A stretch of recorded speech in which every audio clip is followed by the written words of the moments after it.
category tonight. Top 10 secularized Catholic holy days. Are we sick and tired of this nonsense? What a mess. Well, that's what you were saying before. Nicely put, by the way. We're sick of it. Number 10, Christmas. Actually, this should go toward the top of the list, but since this one is so obvious, I'll start with it here. Businesses, advertisers, and the world at large have turned the feast of the birth of our Lord Jesus Christ into a crass celebration of consumerism. Nowadays, it has become a secular holiday that it's actually opposed to true religion. As a part of the new holiday ritual, parents tell their children stories of a fictional Santa Claus. And since children figure out that Santa Claus isn't real fairly quickly, it pretty much ensures that one of the first memories that many children have is the knowledge that their parents lied to them. And this isn't even considering Advent, the season preceding Christmas, which is a time of prayer and fasting. The time of fasting is totally ignored nowadays, as most people complain that they gain weight during the so-called holiday season. Christmas in jail, Christmas in jail, had a little too much to drink. Number 9, Easter. Since Easter is the holiest day of the year to faithful Catholics, this truly belongs at the top of the list. However, like Christmas, since this one is so obvious, I'll mention it here. Instead of celebrating Christ conquering death through his death, Easter has become a holiday where we give our children baskets full of chocolate candy, which only serves to make them more gluttonous. And then the media cranks out stories asking, why are our kids so obese? Here comes Peter Cottontail, hopping down the bunny trail. Hippity hopping, Easter's on its way. Number 8, St. Valentine's Day. A feast celebrating a martyr of the church has somehow morphed into a holiday honoring Hallmark cards and Fannie Mae candies. The feast day is now just known as Valentine's Day, lopping off the saint part, so most people don't know and don't even care whether there was a St. Valentine. According to the National Retail Federation, Americans spend $19.6 billion on Valentine's Day, and they also spend an average of $5.50 on Valentine's presents for their pets. The roses are red, my love, violets are blue. Number 7, St. Patrick's Day. St. Patrick brought Christianity to Ireland and is a patron saint of that country. But nowadays, perhaps many people probably assume that he might be the patron saint of drunkenness because St. Patrick's Day has become just an excuse for drunken excess. One bourbon, one scotch, and one bill. Number 6, the Vigil of All Saints' Day. This day is also called All Hallows' Eve and is also now called Halloween. It was once a day of mandatory fasting and preparation for All Saints' Day.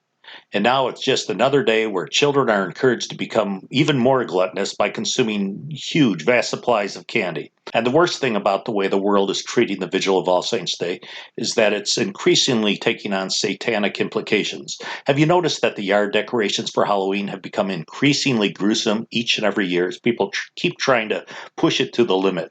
He did the mash. He did the monster mash. The monster mash. It was a graveyard smash. Number 5, Shrove Tuesday. Shrove Tuesday is the day before Lent. It was a day that Catholics traditionally prepared for the Great Fast by going to confession.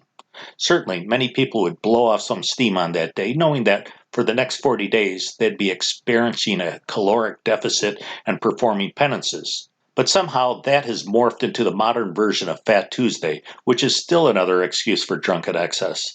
And the difference from earlier times is that modern celebrants don't have any intention of starting a grace fast or practice any mortifications on the following day. I would rather be sloppy drunk than anything I know. Number 4, the Feast of St. Bridget of Ireland.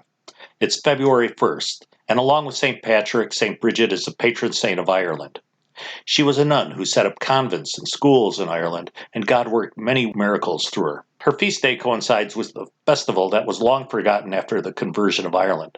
However, with the resurgence of paganism in Ireland, as exemplified by its recent legalization of abortion, the ancient pagan holiday is being dredged up, and so-called Wiccans have incorporated St. Bridget into their festivities, which includes pagans carrying around crude St. Bridget dolls to ward off dark spirits. Now, oddly, Wiccans make this strange distinction between dark devil worship and white devil worship.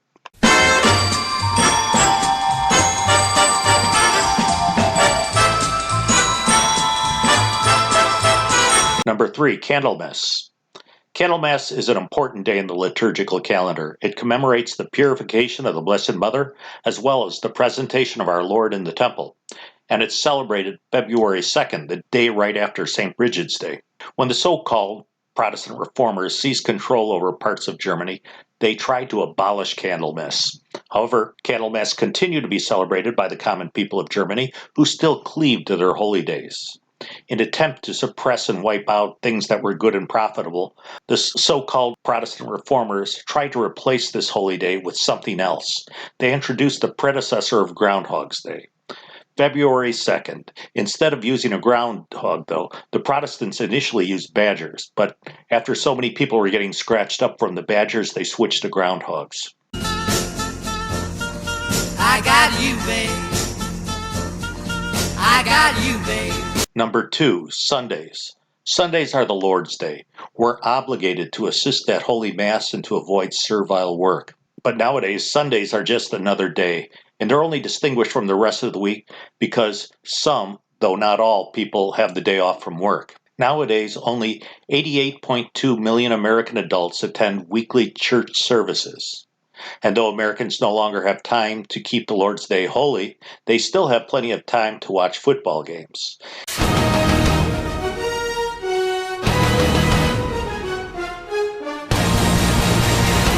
Number 1.